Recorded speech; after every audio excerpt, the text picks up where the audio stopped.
PSC PYQയിലേക്ക് എല്ലാവർക്കും സ്വാഗതം.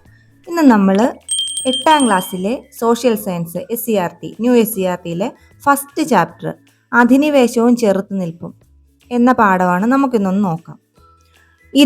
ഇതിൽ നിന്ന് ഒരുപാട് PYQ വന്നിട്ടുണ്ട്. ഒരുപാട് നമ്മളിപ്പോൾ പറഞ്ഞു വരുമ്പോൾ തന്നെ നിങ്ങൾക്ക് മനസ്സിലാവും ഒരുപാടെണ്ണം വന്നിട്ടുണ്ട്. അപ്പം നമ്മൾ എന്തായാലും ഇത് പഠിക്കാതെ ഒരിക്കലും ഒരു എക്സാമിനും പോകരുത്. ഇതിൽ നമുക്ക് നോക്കുമ്പോഴേ നമുക്ക് മനസ്സിലാവും ഒരുപാടെണ്ണം നമുക്ക് വന്നിട്ടുണ്ട്. അപ്പോൾ നമുക്ക് ആദ്യം ഒന്ന് നോക്കാം. First, English East India Company അതിൻ്റെ ആദ്യത്തെ കപ്പൽ വ്യൂഹം ഈസ്റ്റ് ഇൻഡീസിലേക്ക് അയക്കുന്നത് എന്നായിരുന്നു? 1601 ഏപ്രിൽ. 1601 ഏപ്രിലിലാണ് ഇംഗ്ലീഷ് ഈസ്റ്റ് ഇന്ത്യ കമ്പനി അതിൻ്റെ ആദ്യത്തെ കപ്പൽ വ്യൂഹം ഈസ്റ്റ് ഇൻഡീസിലേക്ക് അയക്കുന്നത്. പിന്നീട് 4 കപ്പലുകൾ അസെൻഷൻ, ഡ്രാഗൺ, ഹെക്ടർ, സൂസൻ എന്നീ 4 കപ്പലുകൾ രണ്ടാമത് വന്നു. അപ്പോൾ രണ്ടാമത് വന്ന കപ്പലുകൾ ഏതെല്ലാമാണ്? Ascension, Dragon, Hector, Susan. ഇതിൽ ഹെക്ടറും സൂസനും ആദ്യം പുറപ്പെട്ടു. പക്ഷെ സൂസൻ കടലിൽ വെച്ച് തകർന്നു. അപ്പോൾ കടലിൽ വെച്ച് തകർന്ന കപ്പൽ ഏതാണ്? സൂസൻ. അത്രയേ ഉള്ളൂ ആ ഫസ്റ്റ് ഇതിൽ നിന്ന്. രണ്ടാമത്തത് നമുക്ക് നോക്കാം. രണ്ടാമത്തെ ക്വസ്റ്റ്യൻ, തുർക്കികൾ കോൺസ്റ്റാന്റിനോപ്പിൾ പിടിച്ചടക്കിയത് എന്നാണ്? 1453. 1453 തുർക്കികൾ കോൺസ്റ്റാന്റിനോപ്പിൾ പിടിച്ചെടുത്തത്. അത് നമുക്ക് കേൾക്കുമ്പോഴേ അറിയാം, ഒരുപാട് പ്രാവശ്യം വന്നിട്ടുള്ളതാണത്. ഇനി യൂറോപ്പിൽ നിന്നും കിഴക്ക് ദിശയിലേക്കുള്ള സമുദ്രപാത കണ്ടെത്തുന്നതിലേക്കുള്ള പ്രധാന ഘടകങ്ങൾ ഏതൊക്കെയാണെന്നറിയാമോ? യൂറോപ്യർ കപ്പൽ നിർമ്മാണത്തിലും കപ്പൽ യാത്രയിലും കൈവരിച്ച സാങ്കേതിക പുരോഗതി, ഭൂമിശാസ്ത്ര പരിജ്ഞാനത്തിലുണ്ടായ വളർച്ച, ദിശ കണ്ടെത്താൻ സഹായിക്കുന്ന കോമ്പസ്, ഭൂപട നിർമ്മാണം എന്നിവയൊക്കെ. ഇപ്പോൾ കോമ്പസ്, ഭൂപട നിർമ്മാണമൊക്കെ നമുക്ക് പെട്ടെന്ന് മനസ്സിലാവും. കാര്യം കപ്പലിലൊക്കെ വരുമ്പോഴേ നമുക്ക് മനസ്സിലാവും. കോമ്പസ് ഒക്കെ വെച്ച് ദിശ കണ്ടെത്തിയാണ് വന്നുകൊണ്ടിരുന്നത്. അപ്പോൾ അത് നോക്കുമ്പോഴേ തന്നെ മനസ്സിലാവും അല്ലേ.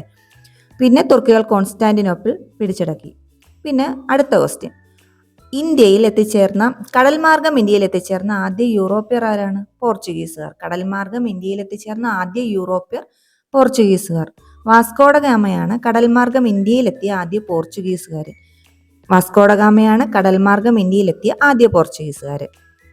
നെക്സ്റ്റ്,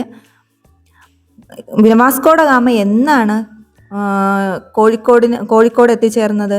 1498 അദ്ദേഹം കോഴിക്കോടിന് സമീപമുള്ള കാപ്പാട് എന്ന സ്ഥലത്ത് എത്തിച്ചേർന്നത്. പിന്നെ വേറൊരു ക്വസ്റ്റ്യൻ വന്നത്, ഗാമയ്ക്ക് തൻ്റെ യാത്രയ്ക്ക് ചെലവായ തുകയുടെ 60 ഇരട്ടിയിലധികം മൂല്യമുള്ള ചരക്കുകളുമായാണ് ഇന്ത്യയിൽ നിന്ന് മടങ്ങിയത്. അപ്പോൾ തൻ്റെ യാത്രയ്ക്ക് ചെലവായ തുകയുടെ 60 ഇരട്ടിയിൽ അദ്ദേഹത്തിന് ഇന്ത്യയിൽ നിന്ന് കിട്ടി. അപ്പോൾ അത് ചോദിച്ചിട്ടുണ്ട്. ഗാമയുടെ കപ്പലുകൾ ഏതൊക്കെയാണെന്ന് ചോദിച്ചിട്ടുണ്ട്. ഏതൊക്കെയാണ്? Sao Gabriel, Sao Rafael, Berrio. ഏതൊക്കെയാണ്? Sao Gabriel, Sao Rafael, Berrio എന്നീ 3 കപ്പലുകളാണ്. നെക്സ്റ്റ്, കുഞ്ഞാലി മരക്കാരെ കുറിച്ചാണ്. കുഞ്ഞാലി നാലാമനെയാണ് പോർച്ചുഗീസുകാർ വധിച്ചത് എവിടെ വെച്ചാണ്? ഗോവയിൽ വെച്ചാണ്. അപ്പോൾ കുഞ്ഞാലി നാലാമനെ പോർച്ചുഗീസുകാർ വധിച്ചത് ഗോവയിൽ വെച്ചാണ്. ചാലിയങ്കോട്ട പിടിച്ചെടുത്തത് ആരായിരുന്നു? കുഞ്ഞാലി മൂന്നാമനായിരുന്നു. ചാലിയങ്കോട്ട പിടിച്ചെടുത്തത് കുഞ്ഞാലി മൂന്നാമനായിരുന്നു. പോർച്ചുഗീസുകാരുടെ വരവ് ഇന്ത്യയിൽ സൃഷ്ടിച്ച ചില കാര്യങ്ങളുണ്ട്. എന്തൊക്കെയാണ്? കശുമാവോ, പപ്പായ, പേരക്ക, പൈനാപ്പിളൊക്കെ അവരാണ് നമുക്ക് പരിചയപ്പെടുത്തിയത്. കൂടാതെ ചവിട്ടുനാടകം, മാർഗംകളി തുടങ്ങിയ കലാരൂപങ്ങൾ പ്രചരിപ്പിച്ചു. അച്ചടി വിദ്യ പ്രചരിപ്പിച്ചു. പോർച്ചുഗീസ് ബന്ധം ഇന്ത്യയിൽ വിവിധ മേഖലകളിലൊക്കെ സ്വാധീനം ചെലുത്തിയിട്ടുണ്ട്. ഒരുപാട് മേഖലകളിൽ, രാഷ്ട്രീയ മേഖലയിൽ സ്വാധീനം ചെലുത്തിയിട്ടുണ്ട്. അപ്പോൾ പിന്നെ കാർഷിക മേഖലയിലാണെങ്കിൽ ക്യാഷ്യൂ ട്രീയും പപ്പായയൊക്കെ നമുക്ക് പരിചയപ്പെടുത്തിയത് ഇവരാണ്, പോർച്ചുഗീസുകാരാണ്. വിജ്ഞാന മേഖലയിൽ അവർ പ്രിന്റിംഗ് ടെക്നോളജിയൊക്കെ നമുക്ക് പരിചയപ്പെടുത്തി തന്നു. സാംസ്കാരിക മേഖലയിൽ എന്താണ്? അവർ ചവിട്ടുനാടകം, മാർഗംകളിയൊക്കെ നമുക്ക് പരിചയപ്പെടുത്തി തന്നു. നെക്സ്റ്റ് രണ്ടാമത് വന്നത് ഡച്ചുകാരാണ്. ഡച്ചുകാർ വന്ന എവിടെ നിന്നാണ്? ഹോളണ്ടിൽ നെതർലാൻഡിൽ നിന്നാണ് വന്നത്. ഡച്ചുകാരുടെ പ്രധാനപ്പെട്ട പിടിച്ചെടുത്ത സ്ഥലങ്ങൾ ഏതൊക്കെയാണ്? നാഗപട്ടണം, ബറോക്ക്, അഹമ്മദാബാദ്, ഷിൻസുര. നെക്സ്റ്റ് ക്വസ്റ്റ്യൻ, കുളച്ചൽ യുദ്ധം എന്നാണ് നടന്നത്? 1741 കന്യാകുമാരിക്കടുത്തുള്ള കുളച്ചലിൽ വെച്ച്. ആരൊക്കെ തമ്മിലായിരുന്നു? മാർത്താണ്ഡവർമ്മയും ഡച്ചുകാരും. PSC പഠിക്കുന്ന ഏതൊരാൾക്കും ഈ ക്വസ്റ്റ്യൻ ഒന്നും ഇല്ലാതെ ഒരു ആൻസർ ഷീറ്റും ഒരു ക്വസ്റ്റ്യൻ പേപ്പറും വന്നിട്ടില്ല. അപ്പോൾ തന്നെ നമുക്കറിയാം ഇതിൽ നിന്ന് ഈ ചാപ്റ്ററിൻ്റെ പ്രാധാന്യം. നെക്സ്റ്റ്, ഞാൻ വേഗം ഒന്ന് പറഞ്ഞു പോകുന്നതേ ഉള്ളൂ കേട്ടോ. നിങ്ങളതൊന്ന് പഠിക്കാനായിട്ട് ഞാൻ വേഗം പറഞ്ഞു പോയതാണ്. ഓർത്തോസ് മലബാറിക്കൂസ് എന്താണ്? 742 ഔഷധ സസ്യങ്ങളെക്കുറിച്ച്. എത്ര ഔഷധ സസ്യങ്ങളെക്കുറിച്ചാണ്? 742. അതിന് നേതൃത്വം നൽകിയത് ആരാണ്? വാൻ റീഡ് ആണ് കേട്ടോ. വാൻ റീഡ്, ഡച്ച് ഗവർണറായ വാൻ റീഡ് ആണ്. പിന്നെ ആരൊക്കെ അതിൽ പിന്നെ രചനയിൽ പങ്കാളികളായി? അപ്പുഭട്ട്, രംഗഭട്ട്, വിനായകഭട്ട്, ഇട്ടി അച്യുതൻ. അപ്പോൾ ആലപ്പുഴ ജില്ലയിലെ ചേർത്തല താലൂക്കിലെ കടക്കരപ്പള്ളി ഗ്രാമത്തിലെ ഒരു വൈദ്യ കുടുംബത്തിലെ പ്രഗത്ഭനായ നാട്ടുവൈദ്യനായിരുന്നു ഇട്ടി അച്യുതൻ. കൂടാതെ ഈ പുസ്തകം മലയാളം, ഇംഗ്ലീഷ് എന്ന ഭാഷകളിലേക്ക് വിവർത്തനം ചെയ്ത ഡോക്ടർ KS മണിലാലാണ്. അദ്ദേഹം 2025 അന്തരിച്ചായിരുന്നു. ഡോക്ടർ KS മണിലാൽ കേട്ടോ. ഇത് ചൂണ്ടപ്പനയാണ്. ചൂണ്ടപ്പന ഇത് ഏത് സസ്യമാണെന്ന് ചോദിച്ചിട്ടുണ്ട്. ചൂണ്ടപ്പന. നെക്സ്റ്റ്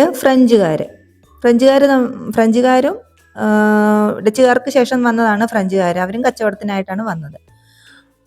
പിന്നെ അവരുടെ യുദ്ധങ്ങളാണ് കർണാട്ടിക് യുദ്ധങ്ങൾ കേട്ടോ. ഡച്ചുകാർക്ക് ശേഷം ബ്രിട്ടീഷുകാരും ഫ്രഞ്ചുകാരും തമ്മിൽ നടന്ന യുദ്ധങ്ങളാണ് എന്ത്? കർണാട്ടിക് യുദ്ധങ്ങൾ.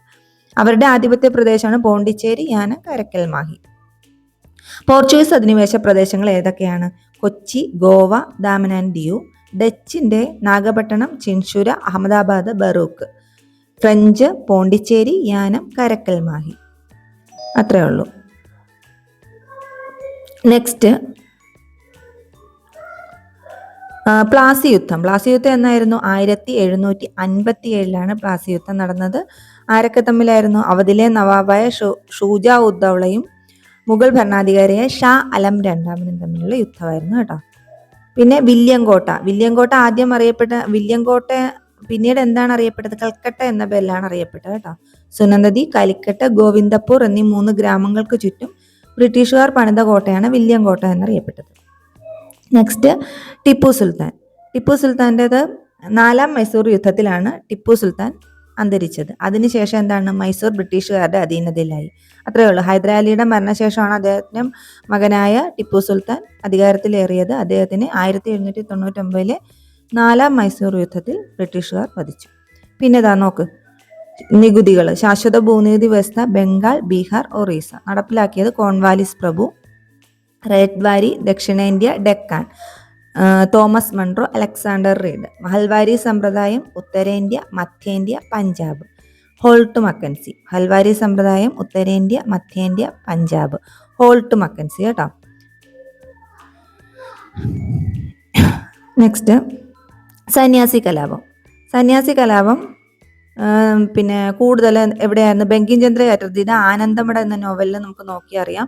സന്യാസി കലാപത്തെക്കുറിച്ച് ഒരുപാട് ആ നോവലിൽ പറഞ്ഞിട്ടുണ്ട്. ജനങ്ങളുടെ ദുരിതത്തെക്കുറിച്ചും പറഞ്ഞിട്ടുണ്ട്. ഇതിനെ സന്യാസി ഫക്കീർ കലാപം എന്നും പറയുന്നുണ്ട്. ഭവാനി പതക്കും മജ്നു ഷായും ആയിരുന്നു ഇതിന് നേതൃത്വം നൽകിയത്. ഭവാനി പതക്ക്, മജ്നു ഷാ കേട്ടോ. ഭവാനന്ദൻ എന്ന കഥാപാത്രം ആലപിക്കുന്ന ഗാനമായാണ് ഈ നോവലിൽ വന്ദേ മാതരത്തെ പറയുന്നത്. പിന്നെ എന്താണ്? നീലം കർഷക കലാപം എന്നാണ് 1859. നീലം കർഷക കലാപത്തെ അടിസ്ഥാനമാക്കി 1860 ദീനബന്ധു മിത്ര രചിച്ച നാടകമാണ് നീൽദർപ്പൺ. അപ്പൊ ഇങ്ങനെ ചോദിക്കും, നീൽദർപ്പൺ ഏത് വിഭാഗത്തിൽ പെടുന്ന രചനയാണെന്ന് ചോദിച്ചിട്ടുണ്ട്. ഒരുപാട് പ്രാവശ്യം ചോദിച്ചിട്ടുണ്ട്. നിങ്ങൾ PVQ എടുത്ത് നോക്കുക. അപ്പൊ നാടകമാണ്, വേറെ നോവലൊന്നും അല്ല കേട്ടോ. പിന്നെ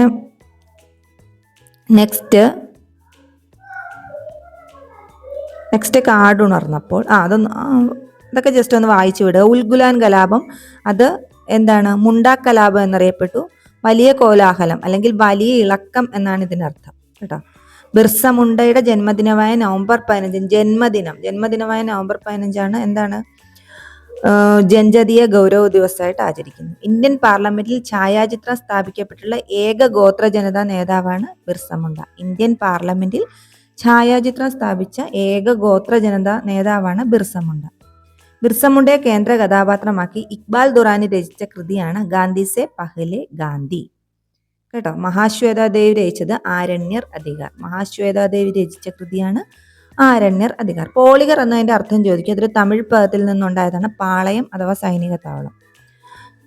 വെല്ലൂർ കലാപം അറിയാലോ. ബ്രിട്ടീഷുകാർക്കെതിരെ ഇന്ത്യയിൽ നടന്ന ആദ്യത്തെ സൈനിക കലാപമാണ് വെല്ലൂർ കലാപം. തമിഴ്നാട്ടിലാണ് നടന്നത്. ആറ്റിങ്ങൽ കലാപം അറിയാം, 1721. അതില് എന്താണ്? ആറ്റിങ്ങൽ റാണിക്ക് എന്താണ് കുറേ സമ്മാനങ്ങളുമായിട്ട് പോയിക്കൊണ്ടിരുന്നപ്പോൾ അവർ നാട്ടുകാർ തടഞ്ഞു നിർത്തിയതിൻ്റെയൊക്കെ ഇത്. അപ്പോൾ ഗീഫോണിൻ്റെ നേതൃത്വത്തിലുള്ള 140ഓളം സംഘങ്ങളാണ് ആറ്റിങ്ങൽ റാണിക്ക് സമ്മാനങ്ങൾ നൽകാനേ എത്തിയത്. സ്ത്രീ മുന്നേറ്റം കിട്ടൂർ ചെന്നമ്മ, അത് ഓർക്കുക. അതാണ് ദത്തവകാശം, അതായത് ഒരു ആൺകുട്ടി ഇല്ലാതെ അവരുടെ വംശം തീർന്നാൽ അപ്പോൾ ഒരു ആൺകുട്ടിയെ ദത്തെടുക്കാൻ തീരുമാനിച്ചപ്പോൾ ഇംഗ്ലീഷ് ഈസ്റ്റ് ഇന്ത്യ കമ്പനി അത് തടഞ്ഞ് ബ്രിട്ടീഷ് ഇന്ത്യയുടെ കൂട്ടിച്ചേർത്തു. അത്രേ ഉള്ളൂ. അത് കിട്ടൂരായിരുന്നു ആദ്യത്തെ പ്രദേശം എന്ന് ഓർക്കുക. പിന്നെ സൈനിക സഹായ വ്യവസ്ഥ ആരാണെന്നറിയാമല്ലോ, വെല്ലസ്ലി ആണ് എന്നറിയാം. ദത്തവകാശ നിരോധന നയം നമ്മളിപ്പോൾ പറഞ്ഞത്, ആൺമക്കളില്ലാതെ മരിച്ചാൽ മറ്റൊരു കുടുംബത്തിൽ നിന്ന് ഒരു ആൺകുട്ടിയെ ദത്തെടുക്കാനുള്ള സമ്പ്രദായം ഉണ്ടായിരുന്നു. എന്നാൽ ഡൽഹൌസി പ്രഭു ആണ് ഇത് രാജാവിന്റെ അധികാരം ഇതോടുകൂടി ഇല്ലാതെ. അപ്പൊ ദത്തവകാശ നിരോധന നിയമം ഇല്ലാതാക്കിയത് ആരാണ്? ഡൽഹൌസിയാണ് കേട്ടോ. നെക്സ്റ്റ് 1857 കലാപം. ആദ്യത്തെ രക്തസാക്ഷി അറിയാലോ, മംഗൽ പാണ്ഡെ. ഉത്തർപ്രദേശിലെ മീററ്റിലായിരുന്നു ഈ കലാപം ആരംഭിച്ചത്. എന്താണെന്ന് കലാപത്തിന്റെ കാരണങ്ങൾ അറിയാലോ. എൻഫീൽഡ് തോക്കിൽ വെടിയുണ്ട നിറയ്ക്കുന്നതിന് മുമ്പ് ഈ കവർ കടിച്ചു കയറണമെന്നുണ്ടായിരുന്നു. ആ കവറിൽ പുരട്ടിയിരുന്ന പശുവിന്റെയും പന്നിയുടെയും കൊഴുപ്പാണെന്നൊരു ഗ്രീസ് ആണെന്നുള്ളൊരു പ്രചരണം ഉണ്ടായി. അപ്പൊ അങ്ങനെയാണ് ആ കലാപം ഉണ്ടാകാൻ കാരണം. ഇത് നമുക്കറിയാം. ഡൽഹിയിൽ ഇത് കലാപം നടന്ന സ്ഥലവും നേതൃത്വം നൽകിയവരുണ്ട്. ഡൽഹിയിൽ ബഹദൂർ ഷാ രണ്ടാമൻ, ജനറൽ ഭക്ത് ഖാൻ, ഝാൻസിയിലെ റാണി ലക്ഷ്മിഭായി, കാൺപൂർ നാനാ സാഹിബ് താന്തിയ തോപ്പി. ഗർല യുദ്ധം കൊണ്ടുവന്നത് താന്തിയ തോപ്പിയാണ്. ലക്നൗ ബീഗം ഹസ്രത് മഹൽ. ബീഹാറിൽ കൻവർ സിംഗ്. ജസ്റ്റ് പരിചയപ്പെടുത്തുന്നേ ഉള്ളൂ കേട്ടോ. ഈ ചാപ്റ്റർ മൊത്തം പറയാനിരുന്നാൽ, ഒരു വിശദീകരിച്ച് പറയാനിരുന്നാൽ വീഡിയോയ്ക്ക് നല്ല ലെങ്ത് ആകും. അതുകൊണ്ടാണ് അത് പറയാത്തത്. പിന്നെ കുറച്ച് സിനിമയുണ്ട്. ഈ 1857 കലാപം അടിസ്ഥാനമാക്കിയുള്ള സിനിമ. മോഹൻ സിൻഹയുടെ 1857, കേതൻ മേത്ത സംവിധാനം ചെയ്ത മംഗൽ പാണ്ഡെ ദ റൈസിംഗ്, ക്രിഷ് ജഗലർ മുടിയുടെ Manikarnika, the queen of Jhansi എന്നീ ചലച്ചിത്രങ്ങൾ ഈ കലാപം പശ്ചാത്തലമാക്കി നിർമ്മിക്കപ്പെട്ടിട്ടുള്ളവയാണ്. പിന്നെ മഹാശ്വേത ദേവിയുടെ ഝാൻസി റാണി, മലയാറ്റൂർ രാമകൃഷ്ണന്റെ അമൃതം തേടി എന്നിവയും ഈ കലാപം പശ്ചാത്തലമാക്കി രചിക്കപ്പെട്ടിട്ടുള്ളവയാണ്. അപ്പോൾ ഈ പാഠത്തിൽ നിന്ന് നമ്മൾ വിശദീകരിച്ച് നോക്കിയാൽ കുറച്ച് ക്വസ്റ്റ്യൻസ് ഒക്കെ കൂടെ ഉണ്ട്. അപ്പം നിങ്ങൾ എന്തായാലും ഈ പാഠം നന്നായിട്ടൊന്ന് നോക്കുക. ഏത് എക്സാമിന് പോയാലും ഷുവറായിട്ടും ഇതിൽ നിന്ന് 1-2 ക്വസ്റ്റ്യൻസ് എന്തായാലും ഉണ്ടാവും. അപ്പം നമ്മളൊരു എക്സാമിന് പോകുമ്പോൾ ഒരിക്കലും ഈ ചാപ്റ്റർ ഒന്നും നോക്കാതെ പോവരുത്. അപ്പം ഞാൻ ലാസ്റ്റ് ഇതിൻ്റെ ചെറിയൊരു പ്രിന്റഡ് നോട്ട് ഞാൻ തന്നെ എഴുതിയതൊന്ന് പിൻ ചെയ്ത് വെച്ചേക്കാം. അപ്പം നിങ്ങളിതൊന്ന് നോക്കുക. അപ്പം നമുക്ക് ഏകദേശം എങ്ങനെയാണ് നോട്ട് തയ്യാറാക്കേണ്ടത്, ഏതൊക്കെ പ്രധാന പോയിന്റുകൾ മാത്രം ഒന്ന് പിൻ ചെയ്ത് വെക്കുക. നമ്മളൊന്ന് എഴുതി വെക്കുക. ഞാൻ ഈ വീഡിയോയുടെ ലാസ്റ്റ് അത് പിൻ ചെയ്ത് വെച്ചേക്കാം. കൂടാതെ നമ്മൾ ഇനിയും SCERT ക്ലാസ്സുകൾ ചെയ്യുന്നുണ്ട്. അപ്പോൾ നിങ്ങൾ ഇനി വരും ദിവസങ്ങളിലും SCERT ക്ലാസ്സുകൾ കാണുക. വീഡിയോ ഇഷ്ടപ്പെട്ടെങ്കിൽ സബ്സ്ക്രൈബ് ചെയ്യുക, ലൈക്ക് ബട്ടൺ അമർത്തുക. വരും വീഡിയോയ്ക്കായി ഇനിയും വീഡിയോ ഉണ്ടാകും. അപ്പോൾ അതുകൊണ്ട് നമുക്ക് ഇന്ന് നിർത്താം. ഇനി വരും ദിവസങ്ങളിലും നമുക്ക് വീഡിയോ ഉണ്ടാകും. അപ്പോൾ താങ്ക് യു.